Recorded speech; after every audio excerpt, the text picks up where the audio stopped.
हर हर महादेव। शिव चर्चा की इस पावन कथा में हम आपको लेकर चलते हैं एक ऐसे समय में जब एक ही नगर में दो बिल्कुल विपरीत परिस्थितियों में जीवन जीने वाले दो व्यक्ति रहते थे। एक था धनी सेठ लक्ष्मीचंद, जो अपार धन संपत्ति का मालिक था, जिसके पास आलीशान हवेली, असंख्य नौकर चाकर, सोने चांदी से भरे हुए कोठार और व्यापार में अपार सफलता थी। किंतु उसके हृदय में शिव भक्ति के लिए समय नहीं था।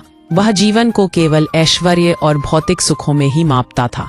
और दूसरा था गरीब मोहन, जो नगर के किनारे एक जर्जर कुटिया में अपनी वृद्ध मां के साथ रहता था। दिन भर मजदूरी करता, रात को भूखा भी सो जाता, पर उसके हृदय में भोलेनाथ के प्रति अटूट श्रद्धा और प्रेम था।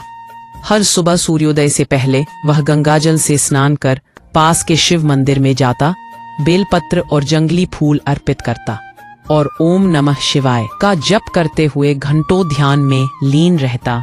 उसकी माँ अक्सर कहती, बेटा, हमारे पास धन नहीं, पर तेरे पास जो भक्ति है वही सबसे बड़ा खजाना है। एक दिन नगर में भयंकर सूखा पड़ा। खेत सूख गए, कुएं और तालाबों का पानी समाप्त होने लगा।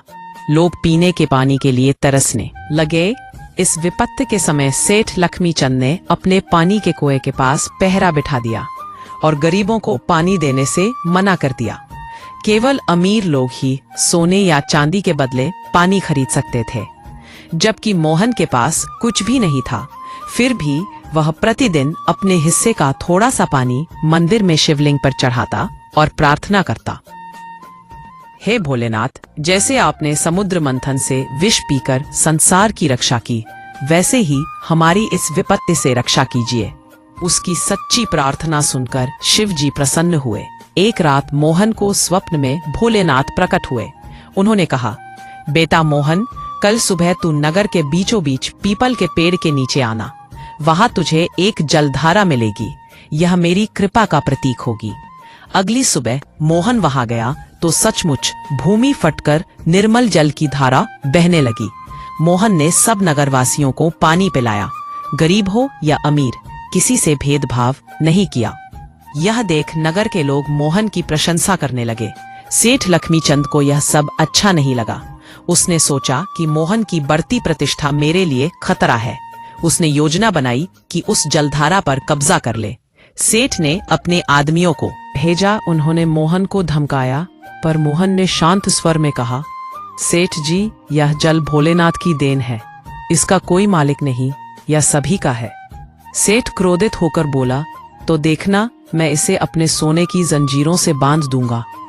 उसने जल के चारों ओर पत्थरों की दीवार बनवाई, लेकिन जैसे ही दीवार पूरी हुई, एक तेज भूकंप आया और दीवार गिर गई। जल पहले से तेज बहने लगा। लोग कहने लगे, यह शिव जी का चमत्कार है। सेठ लक्ष्मीचंद को अपनी गलती का एहसास हुआ। वह मोहन के पास आया, हाथ जोड़कर बोला, भाई मोहन, मुझे क्षमा कर दो। मैं अज्ञान में था। अब मुझे भी शिव भक्ति का मार्ग दिखाओ।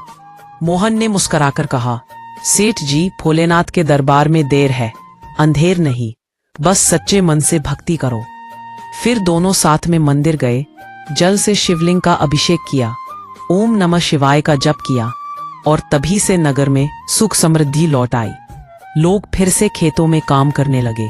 कुएं और तालाब भर गए और सबसे बड़ा परिवर्तन यह हुआ कि सेठ लक्ष्मीचंद ने अपने धन का उपयोग गरीबों और जरूरतमंदों की सेवा में करना शुरू किया। उसने एक बड़ा धर्मशाला और एक सार्वजनिक कुआं बनवाया। मोहन और उसकी मां को वहां सम्मान के साथ रहने के लिए जगह दी और जीवन के अंत तक दोनों ने मिलकर शिव भक्ति और सेवा का मार्ग अपनाया। कहते हैं कि जब मोहन और सेठ दोनों इस संसार से विदा हुए, तब नगर के लोगों ने उनकी याद में शिव मंदिर के पास एक शिलालेख लगवाया, जिस पर लिखा था, धन से नहीं, भक्ति से जलधारा बहती है और भक्ति से ही जीवन की प्यास बुझती है। आज भी वहां आने वाले श्रद्धालु उस कथा को सुनकर यही कहते हैं, हर हर महादेव। बोले की कृपा असीम है, जो सच्चे मन से पुकारे, उसकी पुकार व्यर्थ नहीं जाती।